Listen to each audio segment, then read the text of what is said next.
आदिपर्व भाग 71वा संभव पर्व पुढे चालू. वैशंपायन ऋषी नंतर सांगतात, कण्व मुनींच्या कुटीत प्रवेश करताना राजा त्याच्या मंत्री, अमात्य आणि पुरोहितांना सुद्धा मागे थांबण्यास सांगतो आणि स्वतः मात्र पुढे जातो. आत शिरल्यावर त्याला तिथे तपस्वी कण्व ऋषी कुठेही सापडत नाही. त्याला आढळलं की ती जागा रिकामी आहे. ते समजल्यावर राजा मोठ्याने आणि जोराने ऋषींना हाक मारू लागला. कुणी तिथे आहे का? त्याच्या आवाजाचे प्रतिध्वनी ऐकू येत होते, पण कोणीही त्याला उत्तर देत नव्हतं. थोड्या वेळाने एक मुलगी बाहेर येते. ती अप्रतिम सुंदर असते. प्रत्यक्ष श्री लक्ष्मी असावी असं त्याला वाटलं. आश्रमात जसे वस्त्र संन्याशी नेसतात तसेच कपडे तिच्या अंगावर होते. तिला पाहून राजाने तिला आदरपूर्वक अभिवादन केलं. तिचे नेत्र काळेभोर होते. त्या मुलीने राजाला पाणी पिण्यासाठी दिलं, जशी पद्धत असते तसं. त्यानंतर ती राजाला शांतपणे विचारते, राजे, मी आपल्यासाठी काय करावं ते सांगा. तिचा कर्णमधुर आवाज ऐकून राजा दुष्मंत मोहित झाला होता आणि त्याची त्या मुलीबद्दलचं कुतूहल जास्तच झालं. तिने रिवाजानुसार राजाला त्याचे पाय धुण्यासाठी पाणी आणून दिलं. त्याचवेळी रिवाजानुसार ती क्षेमकुशल विचारण्याच्या उद्देशाने त्याच्या येण्याबद्दल आणि प्रवासाबद्दल चौकशी करते. त्या तिच्या वागण्याने राजा संतुष्ट होतो. त्यानंतर ती त्याला विचारते, राजा, मी तुमच्यासाठी काय करावं ते सांगा. मी ऋषी कण्व यांची भेट घेण्यासाठी आणि त्यांची पूजा करण्यासाठी आलेलो आहे. दुष्मंत तिचं अप्रतिम लावण्य न्याहाळतच तिला सांगतो, तरी कृपया आपण मला कण्व मुनी कुठे आहेत ते सांगावं. ते कुठे भेटतील ते सांगावं. ते कुठे गेले आहेत ते सांगाल तर अगदी बरं होईल. राजा त्याचं सांगतो. ते बोलणं ऐकून ती सुंदरी, जिचं नाव होतं शकुंतला, त्याला सांगते, म्हणजे ख्यातनाम पिता आश्रमातून फळ आणण्यासाठी बाहेर गेले आहेत. ते इतक्यातच येतील, तरी आपण थोडा वेळ विश्रांती घ्यावी. वैशंपायन पुढे सांगतायत, तो राजा शकुंतलेचं अप्रतिम लावण्य पाहण्यात दंग झालेला असतो. त्या लावण्याबरोबर तिचे तपस्या केल्यामुळे जे तेज येतं ते सुद्धा त्याला भावतं. तिच्या सर्व हालचाली, तिच्या अंगाची ठेवण, तारुण्याने रसरशीत असलेली तिची बोलण्याची तऱ्हा, अशा बऱ्याच गोष्टींमुळे राजाच्या मनात शकुंतलेबद्दल काही विशेष भावना उत्पन्न होते. थोड्या क्षणातच राजा भानावर येतो आणि संभाषण पुढे चालू करतो. आपण कोण आणि ह्या आश्रमात कशा? केव्हा आपण या आश्रमात आणि का आला आहात? राजाच्या प्रश्नांची सरबत्ती चालू झाली, कारण तो तिच्या सौंदर्याने वेडा झाला होता. त्याच्या मते अशी कन्या एखाद्या राजवाड्यातच असली पाहिजे. ती अशा वैराग्यांच्या आश्रमात कशी, असे प्रश्न त्याच्या मनात येत होते. राजा मोकळ्या मनाने तिला सांगतो, अहो लावण्यवती, मी तुम्हाला पाहताच तुमच्या प्रेमात पडलेलो आहे. ते ऐकून शांतपणे शकुंतला त्याला शांत होण्याची खूण करते. तिच्या ह्या अशा पोक्तपणामुळे राजा अधिकच घायाळ होतो.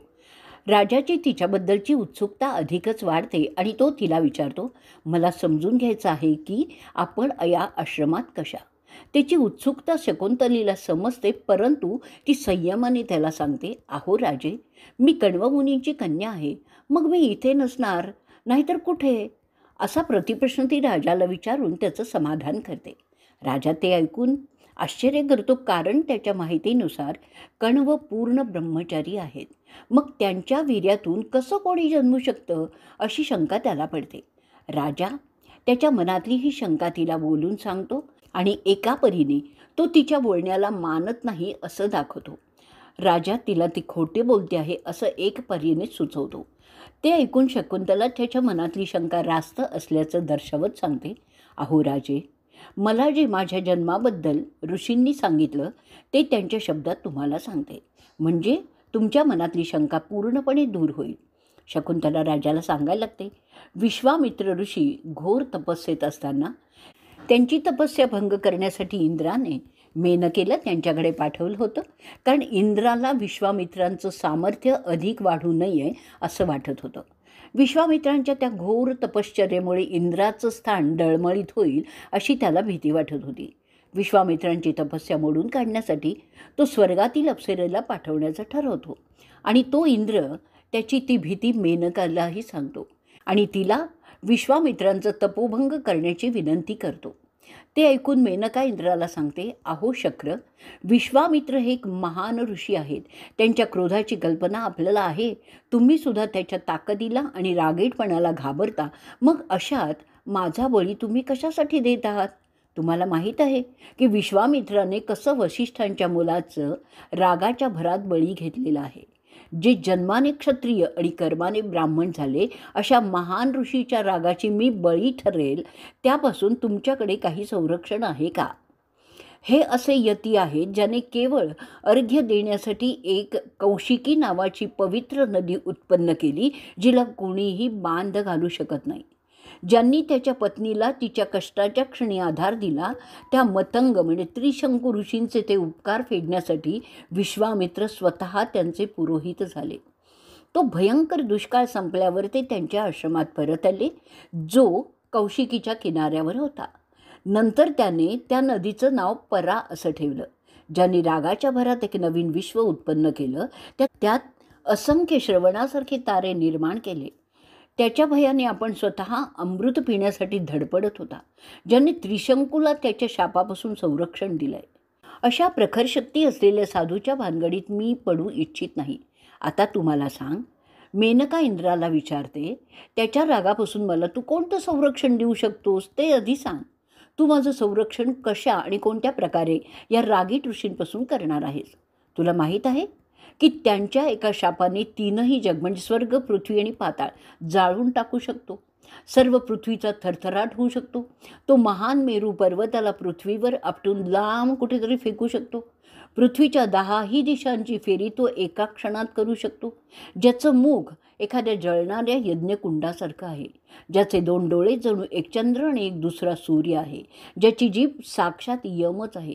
एवढं बोलून नंतर मेनका इंद्राला विचारते, अशा प्रबळ तपस्या असलेल्या ऋषीला मी कसं काय माझ्या कह्यात खेचू शकेन? मला वाटत नाही की मी त्याला स्पर्श देखील करू शकेन. ज्याच्या नुसत्या स्मरणाने यम, सोम, अनेक श्रेष्ठ ऋषी, साध्य, विश्वासू, वालखिल्य असे सगळे श्रेष्ठ ऋषी घाबरून जातात, अशा तपस्व्याकडे मी पाहू तरी शकेन का? असे प्रश्न विचारून नंतर ती इंद्राला सांगते, असं असलं तरी मी तुला मदत करण्याचा प्रयत्न करीन, पण त्यासाठी तुला स्वर्गाच्या राजा काही गोष्टींची व्यवस्था करावीच लागेल. मी जशी विश्वामित्रांच्या पुढे जाईन तसा मरुतदेव म्हणजे वारा मंदपणे वाहून वनातील सुगंध विश्वामित्रांच्या नाकापर्यंत पोचवू लागेल, ज्यामुळे प्रसन्न वातावरण निर्माण होईल आणि तो माझं वस्त्र खेचून काढेल, मला विवस्त्र करील. त्याच वेळी मनमथ म्हणजे कामदेव मला मदत करील. ते ऐकून इंद्र सांगतो की या सर्व गोष्टींची व्यवस्था होईल. असं सर्व व्यवस्थित ठरवून मग मेनका हे नवीन आव्हान यशस्वी करण्यासाठी मोठ्या उत्साहाने विश्वामित्रांच्या आश्रमाकडे कूच करते. अशा रीतीने आदिपर्वाच्या संभव पर्वाचा 71वा भाग संपलेला आहे. भाग 72वा. शकुंतला त्याला पुढे सांगते, कण्व पुढे मला सांगतात, मेनकेच्या सांगण्याची पूर्तता करण्यासाठी इंद्र वाऱ्याला त्याचं काम सांगतो. वाऱ्याने मोहमय सुगंध विश्वामित्रांच्या आश्रमाकडे पोचवण्याचं काम करण्याचं आश्वासन इंद्राला दिलं. मेनका तिथे पोचण्याआधी हे सर्व होणं आवश्यक होतं. विश्वामित्राला संशय येईल असं काहीही तिथे व्हावं हे त्याला मान्य नव्हतं. हळुवारपणे ती स्वर्गीय अप्सरा त्या तपस्व्याच्या घरात शिरते. असा तो महान ऋषी ज्याचं सर्व पाप नष्ट झालेलं होतं, तिने पाहिलं की विश्वामित्र आणखीन घोर तपस्येच्या तयारीत होते. ते पाहून मेनकाला इंद्राची भीती किती रास्त आहे हे जाणवलं. मेनका विश्वामित्रांच्या समोर येते. त्याच वेळी वारा तिचं शुभ्र वस्त्र उडवून देतो. तिचे सौंदर्य त्यामुळे विश्वामित्रांना दिसतं. ती नग्न झालेली असते. ते वस्त्र मिळवण्यासाठी ती त्यामागे धावायला लागते. विश्वामित्र तिला आणि तिच्या नग्न सौंदर्याचं दर्शनच घेत राहतो. मेनका विश्वामित्रांच्याकडे काकुळतीने पाहते आणि आपलं नग्न शरीर हाताने झाकण्याचा प्रयत्न करण्याचा बहाणा करीत त्याला ते वस्त्र मिळवून देण्यासाठी विनंती करते. तोपर्यंत वाऱ्याने तिचं वस्त्र कुठे उडवून नेलं असल्याने ते वस्त्र पुन्हा मिळणं केवळ अशक्य होतं. अशा परिस्थितीत तिला दुसरं वस्त्र देण्याशिवाय दुसरा पर्यायच उरलेला नव्हता. सुसंस्कृत विश्वामित्र तिला आश्रमातले दुसरे काही कपडे जे तिला नेसता येतील ते देण्यासाठी मेनकेला आश्रमाच्या आतील भागात बोलवतात. अशा बहाण्याने मेनका विश्वामित्रांच्या आश्रमात तशी शिरते. आत पाहिल्यावर त्यांना असं समजतं आश्रमात काहीही मेनकेला नेसता येतील असे कपडे नसतात. मेनका घाबरल्याचं सोंग करते. विश्वामित्रांची सहानुभूती जिंकण्यात कामयाब होते. अशा रीतीने तिचा पहिला प्रयत्न यशस्वी झालेला असतो. विश्वामित्रांवर तिच्या सौंदर्याचा आणि त्याच वेळी वाहत असलेल्या मादक सुगंधांचा प्रभाव होत असतो. ते तिला त्यांच्या आश्रमात राहण्याची मुभा देतात. ती तशीच विवस्त्र अवस्थेत त्या आश्रमात राहायला लागते. त्याचा व्हायचा तोच परिणाम विश्वामित्रांवर सावकाशपणे होण्यास सुरुवात झाली. मेनकेचं सौंदर्य आणि तिच्या हालचाली, वागण्याची तऱ्हा अशा सर्व गोष्टींमुळे ऋषीवर्य नकळतपणे प्रभावित होत होते. विश्वामित्र तिला त्यांचं वस्त्र देतात. ते नेसल्याने ती अधिकच आकर्षक दिसायला लागते. मेनकेचं सतत घाबरल्याचं नाटक विश्वामित्रांना तिच्याजवळ खेचण्यात मोठी मदत करत असते. आपणच फार असहाय्य आहोत ते दाखवण्यासाठी ती त्याला वेळोवेळी स्पर्श करण्यास सुरुवात करते. त्या स्पर्शाचा जो परिणाम अपेक्षित होता तो होण्यास सुरुवात होते. कामदेव त्याचं काम उत्तमरित्या करीत असतो. रात्रीच्या प्रहरी आपल्याला फार भीती वाटते असं दाखवून ती अप्सरा त्यांच्या बिछाण्यात घुसते आणि त्यांना धरून झोपते. विश्वामित्रांना काहीच संशय येत नाही. त्या उलट तिच्या असहाय्यतेमुळे ते नकळतपणे तिच्या अधिक जवळ जाऊ लागतात. माणसाचे अनेक अहंकार असतात. त्यातील विश्वामित्रांचा त्यांच्या तपस्येशी निगडीत अहंकार जर मेनकेने चाळवला असता तर तो महायोगी सावध झाला असता. तिचा शाप देऊन त्यांनी भस्म करून नाशही केला असता हे ती धूर्त अप्सरा जाणून होती आणि त्याप्रमाणे ती सर्व डाव खेळत होती. तिने विश्वामित्रांचा पुरुषी अहंकार जागृत ठेवण्याची दक्षता बाळगलेली होती. त्यांचा महायोगी अहंकार जागृत होऊच दिला नाही. एका असहाय्य अबलेची आपण मदत करीत आहोत अशी भावना त्या कौशिकात, म्हणजे विश्वामित्र कुशिक कुळाचा म्हणून त्याला कौशिक असं सुद्धा नाव मिळालेलं आहे, सतत राहावी याची दक्षता ती राखून होती. आणि या सर्व गोष्टींचा इंद्राला अपेक्षित तो परिणाम होतो. विश्वामित्र मेनकेच्या प्रेमात पडतात. केवळ तिच्या असहाय्यतेच्या नाटकाचा तो परिणाम असतो, पण त्याचा व्हायचा तो परिणाम झालेला असतो. मेनकेला त्यातून एक कन्या होते. जेव्हा ती मालिनी नदीच्या किनाऱ्याला राहण्यास जाते ते त्यांचं अपत्य ती घेऊन विश्वामित्रांना सांगते की ते अपत्य त्यांनी स्वीकारावं.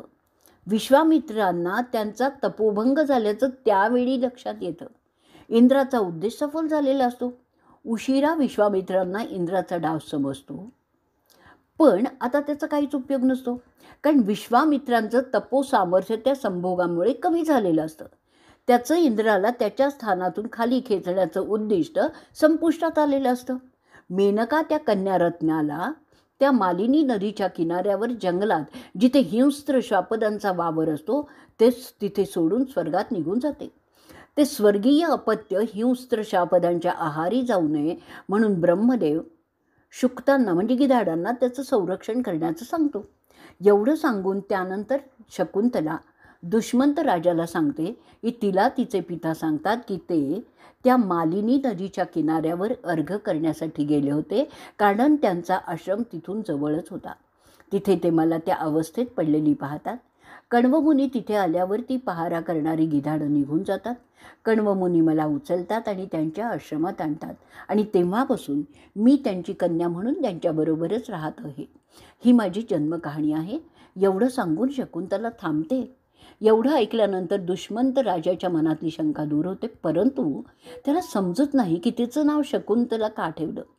तो प्रश्न ऐकल्यावर थोडं हसतच ती सांगते की त्याचं कारण जेव्हा कण्वमुनी माझ्याजवळ गेले तेव्हा त्यांना समजलं की ब्रह्माने माझं हिंस्त्र श्वापदापासून रक्षण करण्यासाठी शकुंताची नेमणूक केलेली आहे, म्हणून माझं नाव शकुंतला म्हणजे शकुंताने वाचवलेली असं आहे, म्हणून माझं नाव शकुंतला आहे. राजाच्या सर्व शंकांचं समाधान तिने केलं. कण्वमुनी तिला त्यांची कन्या मानतात. तसंच शकुंतलासुद्धा त्यांना तिचे पिता समजते. हे राजाला समजलं. माझे खरे पिता कोण हे मला माहीत नाही, म्हणून मी कण्वमुनींनाच माझे बाबा समजते असं सांगून शकुंतला दुष्मंताला विचारते, त्यांचं एवढ्या सांगण्याने समाधान झालं का. अशा रीतीने आदिपर्वातील संभव पर्वाचा 72वा भाग संपलेला आहे. भाग 73वा. एवढं सांगून झाल्यानंतर वैशंपायन पुढील कथा सांगण्यास सुरुवात करतात. राजा दुष्मंत ते ऐकून समजतो की ही कन्या एका ऋषी आणि अप्सरेची अपत्य आहे. तेव्हा तिच्या उच्चतेबाबत कोणीही शंका घेऊ शकत नाही. दुष्मंत राजा तिला सांगतो की तू उच्च दर्जाची आहेस, याबद्दल आता मला कोणतीही शंका उरलेली नाही. त्यानंतर तो तिला विचारतो की ती त्याची भार्या होण्यास तयार होईल का.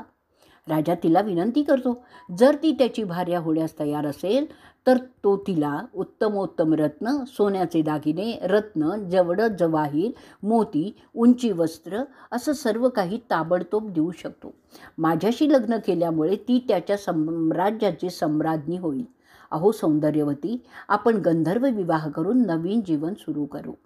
राजाचे ते उद्गार ऐकून प्रथम ती सुंदरी भांबावूनच जाते आणि त्याला सांगते, माझे पिता बाहेर गेले आहेत. त्यांच्या आज्ञेशिवाय मी असं काहीही करणं शक्य नाही. ते आम्हा सर्वांसाठी वनातून फळं आणण्यासाठी गेले आहेत. त्यांच्या येण्याची आपण वाट पाहावी. राजा दुष्मंत तिला म्हणतो, अहो सौंदर्यवती, माझी प्रामाणिक इच्छा आहे की तू माझी धर्मपत्नी व्हावीस. मी तुझ्याशिवाय आता जगूच शकत नाही. तू तुझ्या जीवनाची मालकीण आहेस. तुझ्या जीवनाचे निर्णय तुला घ्यायचेच आहेत. तरी त्यासाठी तुला तुझ्या मानलेल्या पित्याची परवानगी घेणं आवश्यक का वाटतंय? आपल्या प्रथेनुसार आपण 8 प्रकारांनी लग्न करू शकतो, हे तू जाणत असशीलच. एवढं बोलून पुढे न राहून राजा दुष्मंत तिला सांगतो, आपण ज्या 8 प्रकारे लग्न करू शकतो ते असे आहेत: ब्रह्म, दैविक, अर्श, प्रजापत्य, असुर, गंधर्व, राक्षस आणि पैशाची. असे ते त्यांच्या योग्यतेच्या क्रमानुसार आहेत आणि ते सर्व मान्यवरच आहेत. स्वयंभू मनूने ते प्रमाणित आहेत असंही सांगितलेलं आहे. त्यापेक्षा आणखीन काय सांगायचं. राजा शकुंतलेला समजावण्यासाठी आणखीनही सांगत राहतो. पहिले 4 ब्राह्मणांना सांगितलेले आहेत. पहिले 6 क्षत्रियांसाठी योग्य समजले जातात. क्षत्रियांना राक्षस लग्नसुद्धा काही परिस्थितीत मान्य आहे. असुर लग्न वैश्य आणि शूद्रास सुचवलेलं आहे. पहिल्या 5 सुरुवातीचे 3 योग्य समजले जातात. उरलेले अयोग्य समजलेले आहेत. राजा तिला सांगतो, पैशाची आणि असुर कधीही योग्य नसतात असं आपल्याला पारंपरिक प्रथेत दिलेलं आहे. गंधर्व आणि राक्षस पद्धत आपल्याला योग्य आहे, म्हणून त्यानुसार आपण लग्न केलं तर तुला घाबरण्याचं काहीही कारण नाही असं सांगून पुढे तिला राजा विचारतो, तिलासुद्धा आता लग्न करण्याची इच्छा असेलच, तेव्हा फार वेळ न दवडता आपण गंधर्व विवाह करावा. तुझ्यासाठी माझ्यापेक्षा जास्त योग्य उपवर तरुण तुझ्या पित्यास मिळण्याची शक्यता नाही. तरी तुझा काय निर्णय होतो ते सांग. शकुंतला त्याचं त्याच्या प्रस्तावाच्या समर्थनार्थ केलेला युक्तिवाद शांतपणे ऐकून घेते. त्यानंतर ती दुष्मंतास ऐकवते, अहो राजर्षी, जर तुम्ही सांगता तोच धर्माचा मार्ग असेल तर म्हणजे मी माझ्या भवितव्याची एकमेव जबाबदार आहे. तर मी जे सांगते त्याप्रमाणेच तुला सर्व गोष्टी कराव्या लागतील. अरे पुरुवंशाच्या प्रतिष्ठित राजा, हे तुला मान्य आहे का? मी तुला आता माझ्या अपेक्षा सांगते आणि त्या पूर्ण करण्याची इच्छा तुमच्यात आहे का ते सांगा. नंतर शकुंतला त्याला तिच्या अपेक्षा सांगते. तुला एक अभिवचन मला द्यावं लागेल. त्यानुसार जर मला तुझ्यापासून पुत्र झाला तर तो तुझा मुख्य वारसदार ठरेल. ही माझी अंतिम इच्छा आहे. ती तुला मान्य आहे का? जर ही इच्छा तुला मान्य असेल तर आपल्या समागमास मी तयार आहे. वैशंपायन पुढे जनमेजयास सांगतात, वासनेच्या गरम्यांनी पेटलेला तो रजोगुणी राजा क्षणाचाही विलंब न करता तिची ती अट मान्य करतो. केव्हा एकदाचा तिच्याशी संभोग घेतो अशी त्याची वासनामय अवस्था झालेली होती. तो तिला आश्वासन देतो, मी तुला माझ्यासह माझ्या राजधानीत घेऊन जाईन. तिथे रीतसरपणे आपण लग्नसुद्धा करू. एवढं बोलून तो राजा त्या अप्रतिम लावण्य असलेल्या शकुंतलेशी गंधर्व विवाह करतो. शकुंतला दुष्मंतास तिचा पती समजण्यास सुरुवात करते. सर्व झाल्यावर तो वासनेने बेचैन झालेला राजा तिचा निरोप घेतो आणि सांगतो, तुला सन्मानपूर्वक माझ्या राजधानीकडे नेण्यासाठी नंतर माझे अमात्य सर्व सेना घेऊन येतील. राजाचा उद्देश सिद्ध झालेला आहे. त्या साध्या भोळ्या वनकन्येस त्याने फसवलेले होतं असं वैशंपायन सांगतात. परतीच्या प्रवासात राजा विचार करतो, जेव्हा कश्यप वंशातील थोर ऋषी जे शकुंतलेचे पिता आहेत त्यांनाही आपलं कृत्य समजेल तेव्हा ते काय करतील. आपण एका ऋषींची फसवणूक केली आहे का या शंकेने त्रस्त मनस्थितीत राजा आपल्या राजधानीत पोचतो. राजा दुष्मंत आश्रम सोडून गेल्यावर लवकरच कण्वमुनी आश्रमात येतात. शकुंतला मात्र तिने केलेल्या अमर्यादेमुळे लज्जित झालेली असते. ती त्यांचं स्वागत करण्यासाठी बाहेर येत नाही. परंतु कण्वमुनी सर्वज्ञानी असतात. त्यांना तिथे काय होऊन गेलं आहे ते समजलेलं असतं. कण्वमुनी तिला सांगतात त्यांना जे काही त्यांच्या पश्चात घडलं ते सर्व समजलेलं आहे. हे ऐकून तर शकुंतला लाजेने आणि भीतीने अस्वस्थ होते. परंतु जेव्हा कण्व तिच्या निर्णयाचं कौतुक करताना ती पाहते तेव्हा तिच्यात थोडासा धीर येतो. कण्व तिला समजून घेण्याच्या अभिनिवेशाने सांगतात की तुझं हे वय आहे आणि अशा वयात प्रेम उत्पन्न होणं काहीही गैर नाही. तू ज्या पुरुषाला निवडलेला आहेस तो तर उच्च वंशाचा, गुणवान, पवित्र प्रवृत्तीचा असा क्षत्रिय आहे. त्यात काहीच तुझं चुकलेलं नाही आहे. ते बोलल्यानंतर कण्व तिला सांगतात तुझा मोठा मुलगा सम्राट होईल आणि तो सर्व समुद्रावर आणि त्या पलीकडे आपलं राज्य वाढवणार आहे. ते ऐकून शकुंतला स्वस्थ होते. नेहमीप्रमाणे कण्वांची पाद्यपूजा वगैरे सेवा करण्यास पुढे होते. बापांनी आणलेली फळं ती ठिकाणी ठेवते आणि पहिल्यासारखी सर्व काम करण्यासही सुरुवात करते. शकुंतला तिच्या बाबांना सांगते आपण माझ्या पसंतीस स्वीकारलेलं आहे ते पाहून मला फार संतोष वाटतोय. कण्व तिला म्हणतात मी तुझ्या सुखासाठी त्याचा उपमर्द सहन केला कारण तू जीवनात सुखी राहावं एवढीच माझी इच्छा आहे. तुझ्या सुखासाठी मी तुला एक दुवा देण्यास तयार आहे. तरी तुला काय पाहिजे ते सांग. तुला माहीत आहे की माझा दुवा कधीही फुकट जात नाही. ते ऐकून शकुंतला म्हणते तात असं करा की पुरुवंशाचे राजे कधीही पराजित होणार नाहीत. त्यांचे शत्रू नेहमीच त्यांच्यापुढे त्यांना शरणच राहतील. अशा रीतीने आदिपर्वातील संभव पर्वाचा 73वा भाग संपलेला आहे. भाग 74वा. वैशंपायन पुढे सांगतात दुष्मंत राजा ज्यांनी शकुंतलेला मोठी मोठी आश्वासनं दिली. आश्रमातून गेल्यानंतर काही दिवसात शकुंतला गर्भवती असल्याचं आश्रमातील सदस्यांच्या लक्षात येतं. यथावकाश तिने एका देखण्या आणि धुष्टपुष्ट मुलाला जन्म दिला. ते बालक आश्रमाच्या पवित्र वातावरणातच वाढत होतं. तो 3 वर्षाचा झाला तेव्हा त्याच्यातील तेजस्वितेचा प्रत्यय आश्रमवासियांना यायला लागला. त्याचं देखणेपण, वागण्यातील सुसंस्कृतता सर्वांनाच जाणवत होती. त्याची गोष्ट शिकण्याची तऱ्हा आणि गती वाखाणण्याजोगीच होती. त्याचे आजोबा कण्व त्याच्यासाठी सर्व धार्मिक विधी यथासांग करून त्याचं भवितव्य सुरक्षित करण्यात काही उणीव राहत नाही ना याची दक्षता बाळगत होते. त्या मुलाचे दात मोत्यासारखे शुभ्र चमकत असायचे. त्याचे छोटे बाहू त्याच्या शरीराच्या ताकदीची झलकच देत होते. जणू काही तो त्या लहान वयातसुद्धा एखाद्या सिंहाला त्या बाहूंनी मारू शकला असता. त्याचं कपाळ भव्य होतं.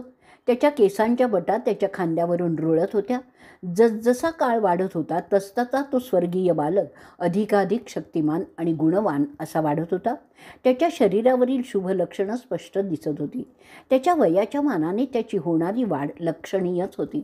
तो एवढा ताकदवान होता की आश्रमाच्या आजूबाजूला येणाऱ्या वाघ, अस्वल, हत्ती, जंगली रेडे आणि सिंह अशा मोठ्या आकाराच्या श्वापदांना तो एकटा तिथल्या वृक्षांना वेलींच्या मदतीने बांधून ठेवी अशासाठी की त्याच्यामुळे इतरांना त्रास होऊ नये.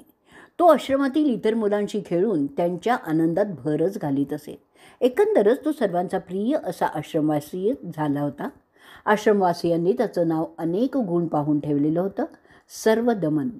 त्याची आश्रमातील प्रगती आणि इतर गुण पाहून ऋषी शकुंतलेला सांगतात आता सर्वदमनला त्याच्या पित्याकडे पाठवणी करण्याची वेळ आलेली आहे.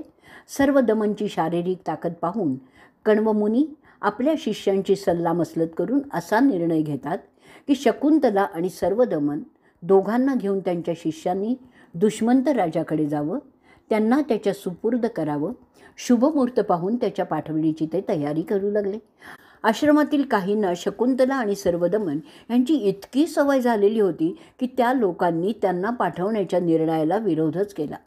त्यांना शांत करण्यासाठी कण्वमुनी आणि त्यांचे सहकारी त्यांना सांगतात की मुलीचं तिच्या बापाच्या घरी अशा रीतीने फार काळ राहणं तिच्या इब्रतीसाठी योग्य नसतं. विशेष करून ज्या मुलीने गंधर्व विवाह केलेला आहे आणि त्यापासून अपत्य झालेलं आहे अशा मुलींनी योग्य समय आपल्या पतीच्या घरी जाणं शिष्टाचाराला धरूनच आहे. तरी तिच्या जाण्याला कोणीही विरोध करू नये. त्याप्रमाणे त्याचे शिष्य शकुंतला आणि सर्व दमनला घेऊन दुष्मंत राजाच्या राजधानीच्या नगरी, जिचं नाव होतं हस्तिनापूर, प्रयाण करतात. हस्तिनापुरी गेल्यावर ते राजाला भेटतात. त्याला त्याच्या येण्याचं कारण सांगतात. सर्व प्राथमिक संस्कार झाल्यानंतर ते शिष्य आश्रमाकडे निघून जातात. शकुंतला रिवाजाप्रमाणे राजाची म्हणजे तिच्या पतीची पूजा करून त्याला सांगते की हा आपला मुलगा आहे. त्यानंतर ती राजाला त्यांनी दिलेल्या आश्वासनाची आठवण करून देते आणि सांगते की जसं त्यांनी कण्वमुनींच्या आश्रमात त्या दोघांची भेट झालेली होती, त्यावेळी गंधर्व विवाह करण्याआधी जे वचन दिलं होतं त्याप्रमाणे त्यांनी सर्व दमनला त्याचा उत्तराधिकारी म्हणून जाहीर करावं. दुष्मंत राजा मात्र सर्व काही आठवूनही तिला दोष देतो आणि बोलतो, तू संन्याशाच्या पेहरावातील बाई, हे कोणतं कुभांड रचलेलं आहेस? मला असं काहीही घडल्याचं कसं स्मरत नाही आहे. तोच तिला पुढे सांगतो की धर्म, काम आणि अर्थ या धर्मशास्त्रानुसार मी तुला सांगतो, तू इथून निघून जा किंवा राहा, जे काही तुला योग्य वाटेल ते कर, पण माझा नाद सोड. हे दुष्मंताचं उद्गार ऐकून शकुंतला शरमेने अर्धमेली होते, कारण ती असं काही घडेल ह्याचा कधी तिने विचारच केलेला नव्हता. ती घाबरून तिथेच एखाद्या खांबासारखी नुसती उभी राहिली आहे, निशब्द. हे थोडा वेळच, लवकरच तिचे डोळे तांब्यासारखे लाल झाले. तिचा गौरवर्ण संतापाने आरक्त झाला. तीक्ष्ण दृष्टीने ती राजाकडे पाहायला लागली. तिचा क्रोध तिला अनिवार्य होत होता, तरीसुद्धा ती तिच्या वैरागी संस्काराच्या मदतीने तो नियंत्रित करत होती. ती क्षणभर विचार करून नंतर बोलायला लागली, आपण सर्व काही जाणत असताना मुद्दाम एखाद्या हलक्या कुळातील असल्यासारखं हे बोलत आहात, याची आपल्याला लाज कशी वाटत नाही आहे? आपलं हृदय मी जे सांगते आहे त्याचा साक्षीदार असूनही असा खोटेपणा आपण कसा काय करताय? कृपया आपल्या आत्म्याला स्मरून बोला, म्हणजे ते तुमच्या इब्रतीला शोभून दिसेल. तुमचं हे बोलणं एखाद्या चोराला शोभतं. सत्य माहीत असूनही ते झालंच नाही असं बोलणं एका राजाला शोभत नाही. जर दुसरा कोणी असं बोलला तर तुमच्या न्यायाधीशांनी त्याला हत्तीच्या पायाखाली तुडवण्याची शिक्षा दिली असती, हे पण आपण जाणता. कदाचित आपण विसरला असाल की प्राचीन सर्वसाक्षी नारायण तुमच्या हृदयात बसून आपलं पापकर्म, पापकृत्य पाहत आहोत याचा विसर पडला असावा. सूर्य, चंद्र असे सर्व देव आपलं कर्म जाणून आहेत त्याचा. एक राजा असूनही तुला विसर पडला आहे का? जो माणूस या सर्व गोष्टींच्याकडे दुर्लक्ष करून आपलं पापकर्म करीत राहतो तो नरकात खितपत पडतो. या धर्मतत्वाचा तुला विसर पडला आहे का? मी तुझी गंधर्व विवाहाने पत्नी आहे हे जर तू नाकारत असशील तर यमसुद्धा तुला माफ करणार नाही. या सगळ्या गोष्टींचा तरी तू विचार केलाच पाहिजेस आणि मला माझा तुझ्या पत्नीचा हक्क सन्मानपूर्वक दिलाच पाहिजेस. हे खरं आहे की मी स्वतःहून माझ्या बाबांच्या आश्रमातून आले, कारण तू दिलेल्या आश्वासनानुसार तुझे मंत्री किंवा सैन्य मला आणण्यासाठी पाठवण्याचा तुझा शब्द तू पाळलेला नाही आहेस. मी अशा रीतीने येण्याचं कारण तू समजून घे. आपला पुत्र हा सर्व दमन आता मोठा झाला आहे. त्याच्यावर जे राजपुत्राचे संस्कार झाले पाहिजेत ते योग्य समयी व्हावेत, म्हणून कण्व मुनींच्या आदेशानुसार माझं असं येणं झालं आहे, ते तू समजून घे. मी कोणीच नाही अशा प्रकारे तू मला असं एखाद्या सामान्य स्त्रीपणे वागवणं तुझ्या राजपदाला शोभत नाही. एका राजाने आपल्या पत्नीला कसं वागवावं हे तुला माहीत नाही असं तू मला सांगू नकोस, कारण असं तू सांगितलंस तर त्यामुळे तुझीच इज्जत चव्हाट्यावर येईल. एक गोष्ट लक्षात ठेव, माझे बाबा माझी काळजी घेण्यास तुझ्यापेक्षा जास्त चांगले सक्षम आहेत. माझं हे असं आगंतुकपणे येणं केवळ आपल्या पुत्राच्या भविष्यासाठी आहे. जर तुला मी नको असेल तर मी जाण्यास तयार आहे, परंतु एक गोष्ट लक्षात असू दे की माझा तुझ्यापासून झालेला हा आपला पुत्र हा तुझाच अवतार आहे. म्हणून वेदात बायकोला जया म्हणजे जिच्यातून पुरुष जन्म घेतो असं सांगितलेलं आहे. म्हणून हे लक्षात ठेव की सर्व दमन तुझाच अवतार आहे. त्याच्यात तुझंच सर्व गुण अधिक तेजस्वी होऊन उतरलेले आहेत. म्हणून हा सर्व दमन तुझा पुत्र म्हणजे तुला पुत नरकापासून वाचवणार आहे. तुझ्या पूर्वजांना तोच अर्घ्य देणार आहे. त्याचा अशा रीतीने एखाद्या असंस्कृत माणसाप्रमाणे अपमान करू नकोस. तुला आणि तुझ्या पूर्वजांना त्याची गरज आहे हेही विसरू नकोस. शकुंतला पुढेही सांगते, जी स्त्री गृहकृत्य जबाबदारीने सांभाळते तीच खरी गृहिणी समजली जाते. जी तिच्या पतीचा वारस जन्माला घालते तीच खरी पत्नी समजली जाते. तीच खरी भार्या समजली जाते, जी आपल्या पतीशी प्रामाणिक असते. तीच खरी पत्नी समजली जाते, जी दुसऱ्या कोणत्याही पुरुषाला ओळखत नसे. पत्नी नवऱ्याची एकमेव सच्ची मैत्रीण असते. तसंच तोच खरा पती समजला जातो, जो फक्त आपल्या पत्नीलाच खरी मैत्रीण मानतो. पतीचा धर्मविधी त्याच्या पत्नीखेरीज पूर्ण होतच नाही. त्याचा फायदा, त्याच्या सर्व इच्छा त्याच्या पत्नीभोवतीच असतात. प्रपंच चालवण्यासाठी मग तो देशाचा असो किंवा घरचा असो, पतीला पत्नीची मदत घ्यायचीच असते. तीच खरी पत्नी जी त्याला सर्व प्रकारचं सहाय्य करते. प्रपंच संपल्यावर मोक्षासाठी सुद्धा पतीला त्याची पत्नी सहाय्य करत असते. ती त्याच्या आधी मरून स्वर्गात त्याची जागा निश्चित करते. ज्यांना पत्नी असते त्यांच्या जीवनात आनंद सुख अनुभवता येतं, कारण त्यांच्या जीवनातील सर्व सुखांचे क्षण तिच्यामुळे उत्पन्न होत असतात. देशाच्या जीवनात सुख आणण्याचं काम राजा करतो. त्याच्या कार्याला त्याची पत्नी बरोबरीने मदत करीत असते, हे तू लक्षात घेतलं पाहिजेस. जेव्हा पतीला वनवास भोगावा लागतो तेव्हा त्याला साथ फक्त त्याची बायको देत असते. अशा दुर्धर ठिकाणी ती त्याचा आधार असतो. त्यामुळे तो पुरुष सर्व प्रकारच्या अडचणींना तोंड देऊ शकतो. म्हणून तू हे लक्षात घेतलं पाहिजेस की केवळ पत्नीच पतीचा अंतिम आधार असतो. जेव्हा नवरा मरतो तेव्हा त्याची पत्नी त्याच्यासह जाण्यास तयार होते. म्हणून हे राजा, लग्नाची प्रथा समाजाने स्वीकारलेली आहे. एरवी कोणीही विवाह न करताच राहिलं असतं ना. कुटुंब व्यवस्था पती पत्नींच्या रचनेनेच सिद्ध झालेली आहे. आणि एक लक्षात असू दे, ही प्रापंचिक जीवनात पत्नी पतीचा एकमेव आधार असतो. ज्ञानी सांगतात की नवरा त्याच्या बायकोच्या पोटी पुत्राच्या रूपाने येत असतो, म्हणून नवऱ्याने त्याच्या बायकोकडे त्याची दुसरी आई म्हणून पाहायचे असते. आपल्या मुलाचा चेहरा पाहताना त्या पुरुषाला एखाद्या आरशात स्वतःचा चेहरा पाहण्यासारखं असतं. स्वतःच्या मुलाचा स्पर्श त्याला विलक्षण स्वर्गीय सुख देतं. याचं कारणही तेच असतं.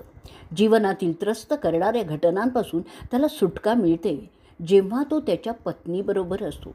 शहाणा माणूस कधीही आपल्या बायकोचा अपमान रागाच्या भरात सुद्धा करत नाही. त्याचं सुख, त्याचा आनंद सर्व काही त्याच्या बायकोवर अवलंबून असतो, हे तुला वेगळं सांगायची गरज नसावी. बायको हे असं एक क्षेत्र आहे जिथे नवरा जन्मत असतो. मोठे मोठे ऋषीसुद्धा कुणाला प्रसवू शकत नाही जे एक स्त्री करू शकते. स्वतःचा मुलगा जेव्हा त्याच्या बापाला येऊन भेटतो, मग तो अगदी माती धुळीने माखलेला जरी असला ना, तरीही बाप त्याला आनंदाने मिठीत घेतो. अशी सर्वत्र परिस्थिती असताना तू मात्र असा परक्यासारखा तुझ्या मुलाशी कसा काय वागू शकतोस? तुझा पुत्र तुला स्वतःहून भेटण्यास आला असताना तू त्याला प्रेमाने भेटण्याऐवजी एखाद्या त्रयस्थासारखा कसा काय वागू शकतोस? तुला माहीत आहे, अगदी मुंग्यांसारखा सूक्ष्म जीव स्वतःची अंडी जपून सांभाळते. अशा परिस्थितीत तू असा निर्दयपणे तुझ्या मुलाशी कसा वागू शकतोस? जर तू तुझ्या मुलाला स्पर्श केलास तर तुला समजेल की हा तरुण तुझ्या वीर्याचाच अंश आहे. पण तू स्पर्शसुद्धा करत नाही आहेस. असा कसा तू दुष्ट बाप आहेस? कोणत्याही सुख देणाऱ्या स्पर्शापेक्षा स्वतःच्या मुलाचा स्पर्श कितीतरी जास्त सुखकारक असतो, ह्याची कदाचित तुला कल्पना नसेल. म्हणून कृपया या तुझ्या देखण्या पुत्राला तुझ्या पायांची पूजा करण्याची परवानगी दे आणि धन्य हो. ह्या जगात असं कोणतंही सुख नाही जे स्वतःच्या मुलाच्या मिठीपेक्षा मोठं आहे. अरे शत्रुनाशका, मी तुझ्या गर्भाला 3 वर्ष सांभाळून जन्म दिलेला आहे. अरे पुरुवंशाच्या सम्राटा, तुला माहीत नाही म्हणून सांगते. जेव्हा मी प्रसव वेदना सहन करत होते तेव्हा आकाशातून भविष्यवाणी झाली की तू त्याला राज्याचा वारस सांगितल्यानंतर तो 100 अश्वयज्ञ करील तुझ्या नावाने. तुझ्या वंशाचं साम्राज्य वाढवेल. इतर लोक दूर प्रवासासाठी जाताना दुसऱ्याची मुलं मांडीवर घेऊन त्यांचा पापा घेतात, आनंद व्यक्त करतात. वैदिक मंत्र आहेत ज्याच्या उच्चाराने मुलाचं जावळ केलं जातं. तुझ्या नशिबी हे सुख आलं असतानाही तुला ही दुर्बुद्धी का होती ते मला समजत नाही आहे. माझ्यापासून तुझा पुत्र जन्माला आला आहे ते तुला स्पष्टपणे समजेल जर तू त्याला नीटपणे पाहशील. तुला तुझ्या बालपणीचा तू पाहायला मिळेल. तुम्ही दोघं 100 वर्ष सुखाने जगावं हीच इच्छा आहे. तुझ्या वंशाची त्याद्वारा वाढ होवो अशी प्रार्थना. एवढं बोलल्यानंतर ती त्याला म्हणजे त्या दुष्मंताला आठवण करून देण्यासाठी त्यांच्या मिलनाच्या काळाची माहिती सांगू लागते, जेणेकरून राजाला जर विस्मरण झालं असेल तर त्याला तो प्रसंग स्मरेल. शकुंतला पुढे बोलते, तू काही वर्षापूर्वी मृगयेसाठी आमच्या वनात आला होतास. तिथे आल्यानंतर तू माझ्या पित्याचं दर्शन घेण्यासाठी आमच्या आश्रमात आला होतास. तिथे तुझे मी माझ्या पित्याच्या वतीने स्वागत केलं. तिथे तू मला मागणी घातली होतीस. एवढं बोलून शकुंतला राजाला विचारते, काय तुला हे सर्व आठवतं आहे का? त्यावर राजा काहीच बोलत नाही. दुष्मंताचे सगळे दरबारी ते तिचं बोलणं ऐकत असतात. त्यानंतर ती तिचं कथन पुढे चालू करते. त्यावेळी मी कुमारिका होते. ती पुढे सांगते, उर्वशी, पूर्वाचेती, सहजन्या, मेनका, विश्वाची आणि धृताची अशा 6 प्रमुख अप्सरा आहेत. त्यातील मेनका ब्राह्मणाची कन्या आहे. ती स्वर्गातून इंद्राच्या सांगण्यावरून पृथ्वीवर आली. विश्वामित्रांची तिचा संयोग झाला. त्यातून माझा जन्म हिमावतीच्या जवळ वाहणाऱ्या मालिनी नदीच्या परिसरात झाला. विश्वामित्रांनी तिचा त्याग केल्यामुळे अस्वस्थ झालेल्या माझ्या मातेने मला नदीच्या किनाऱ्यावर सोडून ती स्वर्गात निघून गेली. तिथे माझ्या पित्यांनी माझा सांभाळ केला त्यांच्या आश्रमात. हे सगळं मी तिथे तुला सांगितलं आहे. जेव्हा तू माझ्या जन्माची कहाणी मला विचारलीस त्यानंतर माझ्या कुळाची खात्री झाल्यावर तू माझ्याशी माझ्या संमतीने गंधर्व विवाह केलास. त्यातून हा आपला मुलगा जन्मलेला आहे. हे ऐकल्यानंतर दुष्मंत त्याचं तोंड उघडतो आणि बोलायला लागतो. त्याची बोलण्याची रीत तुच्छतेची आणि तिची निर्भत्सना करण्याचीच होती. ओ शकुंतले, मला नाही वाटत की मी तुझ्या या बाळाच्या जन्माला जबाबदार आहे. बायका सामान्यपणे खोटं फार बोलतात हे सर्व माणसं जाणतातच. त्यामुळे तुझ्या या गोष्टीवर कोणी भरोसा करणार नाही. विशेष करून जर ते माझ्या वक्तव्याच्या विरोधात असेल तर हे तू चांगलंच जाणतेस. सर्वांना माहीत आहे की ज्या मेनकेचा तू उल्लेख केलेला आहेस ती चंद्राची लफडेबाज रखेल होती. अशा बाईने विश्वामित्राला फसवून काही भानगड केली आणि त्यातून तू जन्मलीस हे तू आत्ता सांगितलेलं आहेस. त्यामुळे तू कुलीन नाही आहेस, तर तू एका भानगडीतून जन्मलेली अनौरस औलाद आहेस. त्यानंतर तू सांगतेस की तिने तुला एका नदीच्या किनाऱ्यावर सोडून दिले. तुझा पिता विश्वामित्र हा सुद्धा एक अयशस्वी ऋषी आहे, ज्याने ब्रह्मपद मिळवण्याचा प्रयत्न केलेला आहे. तो मेनकीच्या फंद्यात सापडला ह्यातच तो किती नीच आहे ते स्पष्ट होतं. कारण जर तो प्रतिष्ठित असता तर त्याने तुझा अशा रीतीने त्याग केलाच नसता. ह्या सर्व गोष्टी स्पष्ट करतात की तू माझ्या लायकीची नाही आहेस, अजिबात नाही आहेस. जर तू विश्वामित्र आणि मेनकीची मुलगी आहेस तर तू एवढं खोटं का बोलतीयेस? कोणाचं तरी अपत्य तू माझ्या माथी का मारण्याचा हा प्रयास करीत आहे ते समजलं पाहिजे. तुझ्या बोलण्यावर कोणीही भरोसा करणार नाही हे तुला समजत नाही आहे का? तुला माझी बेइज्जती माझ्या दरबारींच्या समक्ष करण्याचं धाडस कसं झालं? संन्याशाच्या आविर्भावात वावरणाऱ्या लुच्चे त्या मेनकेचं आणि त्या विश्वामित्रांचं नाव तू कशासाठी माझ्या दरबारात बदनाम करीत आहेस? कदाचित असंही असेल की त्यांचा तुझ्याशी काहीच संबंध नसेल. तू तुझ्या मतलबासाठी ही कथा रचली असण्याची शक्यता नाकारता येणार नाही. एवढं बोलल्यानंतर राजा मोठी मेहरबानी केल्याच्या अभिनिवेशात तिला सांगतो, तू सांगतेस की मी तुझ्याशी गंधर्व विवाह केला तर मी तुला माझ्या राणी सदनात एका खोलीची व्यवस्था करतो, परंतु हा मुलगा मात्र माझ्या इथे राहू शकणार नाही. तुला माहीत आहे की लग्नाच्या 8 प्रकारांपैकी पहिले 4 लग्न प्रकार ब्रह्म, दैविक, अर्श, प्रजापत्य, अधिकृत समजले जातात आणि त्या लग्नाच्या पत्नीसच फक्त राणीचा दर्जा दिला जातो. गंधर्व विवाह करणाऱ्या बाईला रखेलीचा दर्जा मिळतो हेही तुला माहीत असेलच. तरी त्याप्रमाणे तुला माझ्याकडे राहता येईल. राजाचे हे असे उद्गार ऐकून शकुंतला रागाने लालबुंद होते आणि त्याला ती जबाब देते, अहो महान राजे, दुसऱ्याच्या राई एवढ्या सूक्ष्म चुका आणि दोष काढून त्यांना न्यायाच्या नावाखाली शासन करण्याची क्षमता बाळगणारे तुम्ही तुमची कलिंगडासारखी भली मोठी चूक पाहण्याचं टाळता हे तुम्हाला शोभत नाही. एक गोष्ट लक्षात ठेव की माझी माता स्वर्गीय अप्सरा आहे, माझे पिता विश्वामित्र ऋषी ब्रह्मासारखे विश्व निर्माण करण्याची क्षमता असलेले आहेत. तू एक मामूली राजा आहेस. तो जमिनीवर जो चालतो आणि तू तुझ्या प्रदेशाचं संरक्षण करता करता थकून जातोस. तुझ्यापेक्षा मी कितीतरी जास्त उच्च आहे हे कोणीही, तुझा मंत्री आणि अमात्य ओळखून आहे त्याची जाणीव ठेव. तू राईच्या दाण्यासारखा आहेस रे. मी माझ्या मातापित्यांच्या उच्चतेमुळे मेरू पर्वतासारखी थोर आहे. मी मनात आणलं तर स्वर्गाकडे, इंद्राकडे जाऊ शकते. तू मात्र इथे जमिनीवर राहणार आहेस. मी स्वर्गातील इंद्र, कुबेर, यम, वरुण अशा दिव्य देवतांशी संपर्क करू शकते, जे तुला कधीच शक्य नाही आहे. तुझा अपमान करण्याचा माझा उद्देश कदापिही नाही, पण तुला शुद्धीवर आणण्यासाठी हे सगळं मी भर दरबारात सांगते. तुझ्यासारखी लहान माणसं थोडंसं यश प्राप्त झालं ना की कसे उन्मत्त होतात आणि काहीही बडबडतात, ते तू आत्ताच दाखवून दिलेलं आहेस. आणि जे खरोखर श्रेष्ठ असतात ते तुझ्यासारखे वाह्यात बडबड करत नाहीस. अरे डुक्कर नेहमी घाणीतच चरतो, कधीही स्वच्छ जागी चरत नाही, तसं तुझं झालेलं आहे. खरं तर तुझी लायकीच नाही आहे की मी तुझ्याबरोबर संस्कार करावा, पण ही व्यवस्था विधात्याने केलेली आहे, म्हणून मी तुझ्याकडे तुझ्या पुत्राला घेऊन आलेली आहे. तू केलेले आरोप आणि इतर विधानं सत्याचा विपर्यास करणारेच आहेत. मी तुझ्या घाणेरड्या वर्तणुकीबद्दल काय बोलणार? माझ्यावर जे संस्कार झालेले आहेत त्यामुळे मी तुझ्यासारख्या मामूली माणसाच्या तोंडाला देखील लागू इच्छित नाही. मी तुझी पत्नी आहे म्हणून मी हे स्पष्ट बोलण्याबद्दल तुझी माफी मागते, पण हे सर्व बोलण्याला तू मला मजबूर केलेला आहे. तुझ्या पुत्राचा अपमान करू नकोस, तो तुझाच अवतार आहे. तुझ्या पुढील पिढ्या त्याच्यावर अवलंबून आहेत असे जे पितर सांगतात त्याकडे दुर्लक्ष करून तू तुझ्या मुलाचा जो अपमान करीत आहेस त्याची कदाचित तुला यथावकाश शिक्षा होईल. आपल्या वंशजांचा जो उपमर्द करतो त्याला देवही माफ करत नाही. मनू सांगतो 5 प्रकारचे पुत्र असतात. पहिला प्रकार त्या मुलाचा जो त्याला त्याच्या पत्नीपासून होतो. दुसरा प्रकार दत्तक मुलाचा. तिसरा प्रकार विकत घेतलेल्या पुत्राचा. असे दुसऱ्या कोणाचे वस्तुतः असतात. चौथा प्रकार त्याच्यावर स्वतःच्या मुलाप्रमाणे जो प्रेम करतो, जेव्हा स्वतःपासून मुलं होण्याची शक्यता नसते. 5वा प्रकार आहे त्या मुलाला जो त्याला त्याच्या पत्नीपासून न होता इतर कोणातरी बाईपासून झालेला आहे.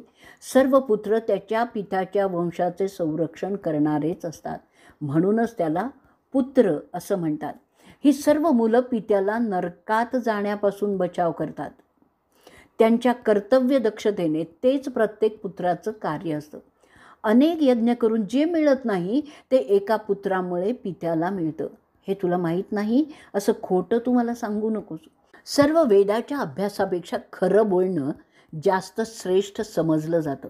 जो विनाकारण खोटं बोलतो त्याने त्या पापापासून मुक्त होण्यासाठी 100 अश्वयज्ञ केले तरीही मुक्त होणार नाही. म्हणून तू तुझं आश्वासन विसरण्याचं जे नाटक करीत आहेस त्यामुळे तू बर्बाद होशील. तुझा माझ्या बोलण्यावर भरोसा नसेल तर मी आपल्या मुलाला घेऊन जाणार आहे. एक गोष्ट मात्र समजून घे की तू मेल्यानंतर हा तुझा पुत्र सर्व भुवनांवर, ज्याच्या मर्यादा 4 समुद्र ठरवतात, राज्य करणार आहे. असं मी सांगते कारण अशी आकाशवाणी त्याच्या जन्माच्या प्रसंगी झालेली होती. वैशंपायन पुढे सांगतात, शकुंतला एवढं बोलून आपल्या सर्व दमनला घेऊन तिथून निघून गेली. तिच्या जाण्यानंतर काही वेळानंतरच आकाशातून आवाज आला. तो आवाज दुष्मंताला उद्देशूनच होता. राजा तसाच त्याच्या राजदरबाऱ्या आणि पुरोहितांसह बसलेला असताना सर्वांनाच ऐकू आलं. त्या आवाजाची धार कठोर होती.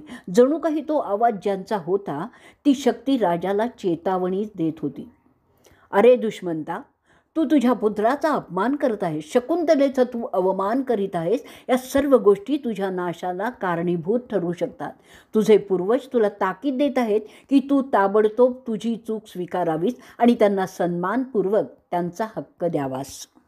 तू त्या बालकाचा पिता आहेस. शकुंतला खरं बोलतेय. त्यांचा त्याग करून तू मोठ्या दुर्भाग्याला आमंत्रण देत आहेस. ते बालक तुझ्या पुरुवंशाचा एकमेव वारस आहे. त्याला स्वीकारून तू धन्य हो. तुझा हा तेजस्वी पुत्र यापुढे भरत या नावाने ओळखला जाणार आहे. ही आकाशवाणी सर्वांनी ऐकली. त्याचा प्रभाव दुष्मंतासह सर्व पुरोहित, मंत्री आणि अमात्य अशा सगळ्या मंडळींवर झाला. त्यांनी राजाला त्याचा अविचार सोडावा, शकुंतला आणि सर्वदमनला सन्मानपूर्वक स्वीकारावं असा सल्ला दिला, जो राजाने स्वीकारला.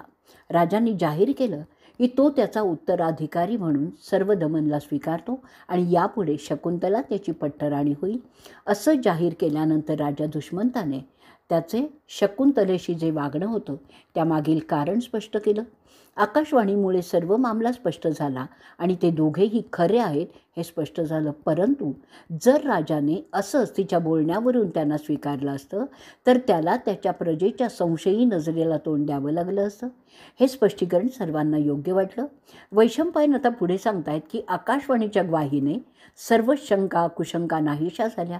राजाला त्याच्या देखण्या मुलाबद्दल अभिमान वाटू लागला. त्यांनी सर्वदमनला जवळ घेतलं, त्याच्या माथ्याचं चुंबन घेतलं. राजघराण्याच्या सर्व रीतिरिवाजानुसार ज्या धार्मिक विधी करायच्या असतात, जेव्हा राजपुत्राचं आरोहण होतं त्या सर्व त्याने मोठ्या अभिमानाने पूर्ण केल्या. सुगंधी द्रव्य, अप्रतिम सुंदर फुलं आणि फळं, उत्तमोत्तम वस्त्र आणि दागिने त्या विधीत वापरली गेली होती. त्या विधीमुळे आता सर्वदमन भरत झाल्याचं जाहीर केलं. मोठा सोहळा त्या प्रित्यर्थ आयोजित केला. स्वतःच्या मुलाला स्पर्श केल्याने जे सुख पित्याला मिळते ते त्याला सर्वदमनच्या स्पर्शाने मिळाले. दुष्यंताने शकुंतलेची माफी मागितली आणि तो असा का वागला, जरी त्याला तिच्याबद्दल कधीच शंका नव्हती, ते सांगितलं. एका राजाला त्याच्या प्रजेच्या शंका कुशंकाची दखल घ्यायची असते आणि त्याने ज्या शंका त्यावेळी व्यक्त केल्या होत्या त्या प्रत्यक्षात प्रजेच्या होत्या. तो तिला सांगतो की राजाला प्रजेच्या मनाची दखल घ्यायची असते. शकुंतला ते ऐकून समाधानी झाली आणि त्या दोघातील सर्व दुरावाही संपुष्टात आला. त्यानंतर दोघंही ठरवतात की ते पुन्हा एकदा ब्रह्मपद्धतीने विवाहबद्ध होतील, कारण त्याबद्दलचा सल्ला त्यांचे राजपुरोहित त्यांना देतात. राजा दुष्मंत आपल्या धर्मपत्नी सांगतो, असं करण्याचं कारण लोक समजतील की आपण गंधर्व विवाह केला, म्हणजेच आपले संबंध केवळ वैषयिक आहेत. पण तसं नाही आहे, आपले संबंध आध्यात्मिकही आहेत. लोकांचं तोंड राजाला सुद्धा नष्ट करू शकतं. अगदी शक्तिमान राजाने सुद्धा त्याची दखल घ्यायची असते. ब्रह्मविवाह केल्याने आपल्या मुलाचा दर्जासुद्धा लोकांच्या दृष्टीने सुधारेल. राजानंतर तिला सांगतो, माझ्या प्रिय शकुंतले, तुझं रागात काढलेले उद्गार मला खरं तर आवडलेत, कारण त्यामुळे तुझ्या पावित्र्याची साक्ष त्या शब्दातून मला क्षणोक्षणी जाणवत होती. म्हणून त्याबद्दल काहीही विचार करू नकोस. ते ऐकून शकुंतला आनंदित झाली. देवांच्या रथालाही मागे टाकेल असे उत्कृष्ट रथ राजपुत्र भरत वापरू लागला. त्यांनी त्याच्या साम्राज्याचा दौरा त्या वैभवातच केला. त्याने पृथ्वीवरील जवळजवळ सर्वच राजांना हरवून आपलं मांडलिक केलं. भरताच्या वाढत्या सामर्थ्यामुळे त्याला चक्रवर्ती आणि सार्वभौम अशा पदव्या सर्वांनी दिल्या. त्याने त्या काळातील रिवाजानुसार शेकडो अश्वयज्ञ आणि गोयज्ञ केले. सर्वांकडून तारीफही मिळवली. इंद्र आणि वरुण असे देव करतात ते यज्ञही त्यांनी केले. कण्व ऋषी त्याचे राजपुरोहित म्हणून काम करू लागले. भरत कण्व मुनींना त्यांच्या पौरोहित्याच्या कामासाठी सोन्याच्या हजारो मुद्रा बिदागी म्हणून देतो. राजा भरत अनेक मोठी कर्तृत्वाची कामे करून ख्यातनाम होतो. भरताच्या अपत्यातून अनेक महान सम्राट जन्मले आहेत. त्यांची सर्वांची नावं मी सांगू शकणार नाही. वैशंपायन त्याला जनमेजयाला सांगतायत, तू सुद्धा त्यापैकीच एक आहेस. त्याचा तुला अभिमानच वाटला पाहिजे. सत्य, प्रामाणिकपणा आणि पुण्यमार्ग हे त्यांच्या कार्याचे मुख्य आधार आहेत. अशा रीतीने आदिपर्वातील संभव पर्वाचा 74वा भाग इथे संपलेला आहे.